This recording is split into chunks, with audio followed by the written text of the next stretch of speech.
Digital distraction.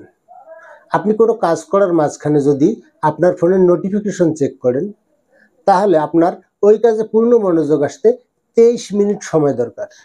অর্থাৎ আপনি 23 minute পরে পূর্ণ মনোযোগ দিতে পারবেন। আপনার হয়তো কথাটা বিশ্বাস হচ্ছে না, কিন্তু এটা বৈজ্ঞানিকভাবে প্রমাণিত। তাই গুরুত্বপূর্ণ কাজের সময় বা পড়াশোনার সময় আপনার মোবাইল ফোনটা আপনার থেকে দূরে রাখুন।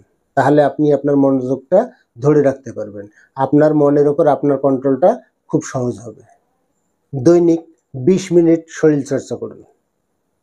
শরীরচর্চা করলে আপনার শরীরের রক্ত সঞ্চালন বৃদ্ধি পায়, আপনার মস্তিষ্কের ক্ষমতা বেড়ে যায়, আপনার হার্টের ক্ষমতা বেড়ে যায়, আপনার মনোযোগ ধরে রাখতে সাহায্য করে।